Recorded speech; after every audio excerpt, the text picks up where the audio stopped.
जय माता दी भक्तों, नवरात्र की आप सभी को कोटि कोटि शुभकामनाएं। आज नवरात्र का 9वां दिन यानी माता सिद्धिदात्री का दिन है। माँ सिद्धिदात्री की पूजा नवरात्र के अंतिम दिन यानी नवमी के दिन की जाती है। नवरात्रि नवमी के दिन माँ सिद्धिदात्री के लिए व्रत भी किया जाता है। यह दिन उन साधकों के लिए बहुत महत्वपूर्ण है जो किसी भी प्रकार की सिद्धि अथवा साधना करना चाहते हैं।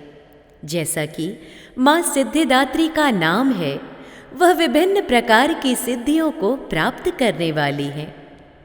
यदि आप नवमी के दिन माता सिद्धिदात्री की पूजा करना चाहते हैं तो इस व्रत कथा को अवश्य सुनें। इसके सुनने से माता अत्यंत प्रसन्न होती हैं। माता सिद्धिदात्री के पूजन के साथ ही नवरात्रि महोत्सव का समापन हो जाता है। तो आइए प्रारंभ करते हैं माँ सिद्धिदात्री की पावन कथा। एक पौराणिक कथा के अनुसार भगवान शिव ने माँ सिद्धिदात्री की कठोर तपस्या कर 8 सिद्धियों को प्राप्त किया था। साथ ही माँ सिद्धिदात्री की कृपा से भगवान शिव का आधा शरीर देवी हो गया था और वह अर्धनारीश्वर कहलाए। माँ दुर्गा का यह अत्यंत शक्तिशाली स्वरूप है। शास्त्रों के अनुसार देवी दुर्गा का यह स्वरूप सभी देवी देवताओं के तेज से प्रकट हुआ है।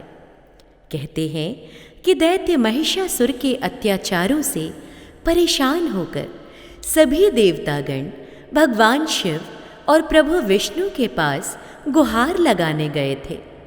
तब वहाँ मौजूद सभी देवतागण से एक तेज उत्पन्न हुआ। उस तेज से एक दिव्य शक्ति का निर्माण हुआ, जिन्हें माँ सिद्धिदात्री के नाम से जाना जाता है। पौराणिक मान्यता के अनुसार माँ सिद्धिदात्री के पास अणिमा, महिमा, गरिमा, लघिमा, प्राप्ति, प्राकाम्य, ईशित्व और वशित्व सिद्धियां हैं। माता रानी अपने भक्तों को सभी 8 सिद्धियों से पूर्ण करती हैं। माँ सिद्धिदात्री को जामुनी या बैंगनी रंग अति प्रिय है। ऐसे में भक्त को नवमी के दिन इसी रंग के वस्त्र धारण कर माँ सिद्धिदात्री की पूजा अर्चना करनी चाहिए। मान्यता है कि ऐसा करने से माता की सदैव कृपा बनी रहती है। नवदुर्गाओं में माँ सिद्धिदात्री अंतिम है। अन्य 8 दुर्गाओं की पूजा उपासना शास्त्र विधि विधान के अनुसार करते हुए भक्त दुर्गा पूजन के 9वें दिन इनकी उपासना में प्रवृत्त होते हैं। इन सिद्धिदात्री माँ की उपासना पूर्ण कर लेने के बाद भक्तों और साधकों की लौकिक, पारलौकिक सभी प्रकार की कामनाओं की पूर्ति हो जाती है। सिद्धिदात्री माँ की कृपा पात्र भक्त के भीतर कोई ऐसी कामना शेष ही नहीं बचती है जिसे वह पूर्ण करना चाहे।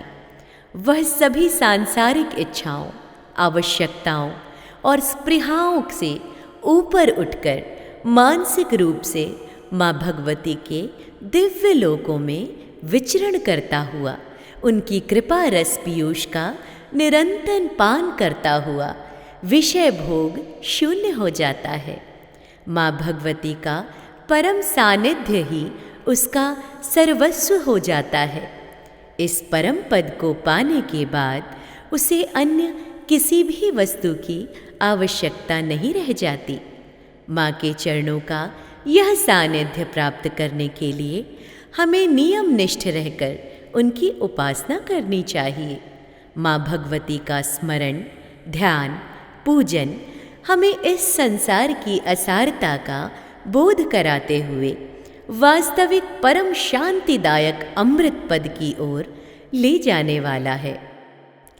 इनकी आराधना से जातक को अणिमा, लघिमा, प्राप्ति, प्राकाम्य, महिमा, ईशित्व सर्व काम वसायता, दूर श्रवण पर कामा प्रवेश, वाक्य सिद्ध, अमरत्व भावना, सिद्धि आदि समस्त सिद्धियों नवनिधियों की प्राप्ति होती है।